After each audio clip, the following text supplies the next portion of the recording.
très simple, je suis né à Malherbe. C'est-à-dire je suis né à 200 mètres du stade de Venoy. Donc mes parents étaient déjà supporters de Malherbe avant ma naissance. Donc j'étais dans le ventre de ma maman quand elle criait déjà Allez Malherbe, sous les fameuses tôles du stade de Venoy. Donc à l'âge de 4-5 ans, mes premiers pas ont été directement au stade de Venoy. Et grâce à cela, à l'amour du football de mes parents, j'ai intégré le club en 64 et j'y ai duré pendant 37 années.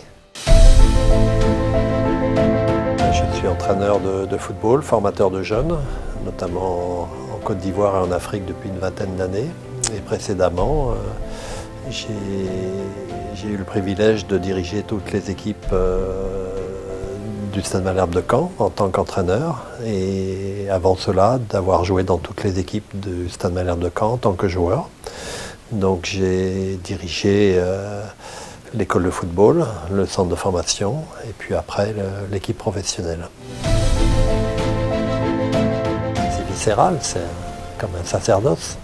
Il y en a qui rentrent dans la religion. Je pense que rentrer éducateur avant d'être joueur, parce que généralement on devient éducateur après être joueur, mais être éducateur avant d'être joueur, c'est un bon signe de précocité, mais de longévité certainement, parce que c'est un virus qu'on attrape très vite et qui ne vous quitte pas comme ça. Il y avait le ski, il y avait 2 fois par an, j'avais des stages foot à Cagnes, et pendant 4 jours, j'amenais mon effectif là, de CFA, centre de formation, 3 jours en stage en pré-saison, mais on y allait en vélo. Là-bas, il y a 35 bornes dans le bocage normand, là, comme on les vantait, vous connaissez? Ça monte, ça descend. Donc on faisait 37-38 km pour y aller, et on revenait pareil en vélo. Et au premier virage qu'on prend à la sortie de Venoy, moi j'étais en tête du peloton, parce que j'avais la forme en ce temps-là. Et on m'appelle, on dit Bill Chateau. Bill Chateau qui a été international camerounais quand même, qui a fait une belle carrière, qui a cassé sa pédale. Je dis c'est pas possible. Le black là, il me la joue, il veut y aller en voiture avec le dirigeant, on fonce. Et puis Bill Chateau, il est arrivé 2h30, 3h après tout le monde. Et en fait, il avait vraiment cassé sa pédale dans le premier virage de Venoy, vous voyez, direction Rennes, avenue Henri Chéron. Et donc, il a fait sur une jambe les 38 km. Sur une seule jambe, il est terminé. Mais Bill, c'est voilà le genre de phénomène qu'on rencontre parce qu'on crée justement la chose. Mais pas pour se faire plaisir, c'est pas une colo qu'on faisait. Je sais que ça rapproche l'être humain de l'autre, la connaissance, et quand ils sont frères sur un terrain, tout est possible.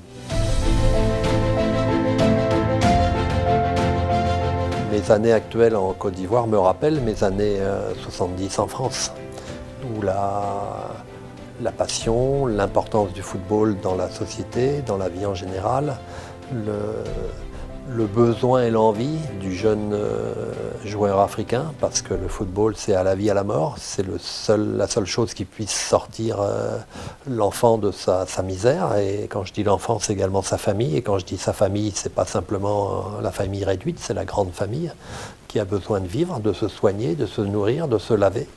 Donc le jeune est mis sur des terrains de football, sur des quartiers, pieds nus avec un ballon pour subvenir à un moment donné aux besoins financiers de la famille. Donc le jeune, dès l'âge de 5-10 ans, il a ça en lui.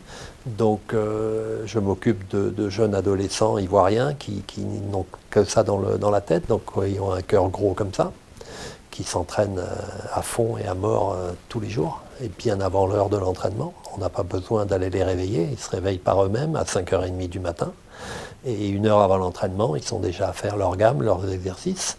Donc c'est pas ma profession qui a changé, c'est le contexte.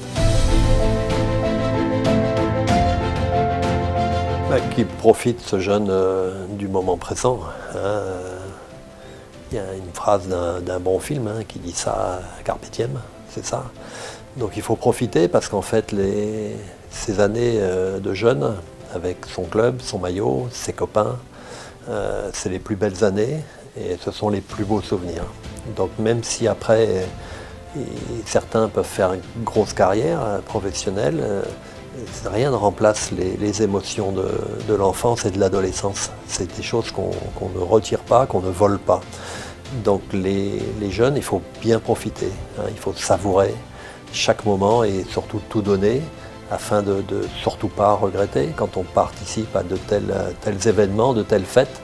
Ce sont des souvenirs pour la vie, j'en sais quelque chose. Mes meilleurs souvenirs, c'est pas en joueur de l'équipe première du Stade Malherbe que je les ai, c'est une finale en cadet de Coupe de France qu'on gagne avec mes potes d'enfance, mes potes d'école de football. Donc ça restera à vie mon meilleur souvenir. C'est pas ce qui s'est passé après en professionnel où ça devient un métier. Là, le foot des jeunes, c'est un football de plaisir, de bonheur, d'amitié, de solidarité. Et les amis qu'on se fait lors de ces événements, ces moments, ce sont des amis pour la vie.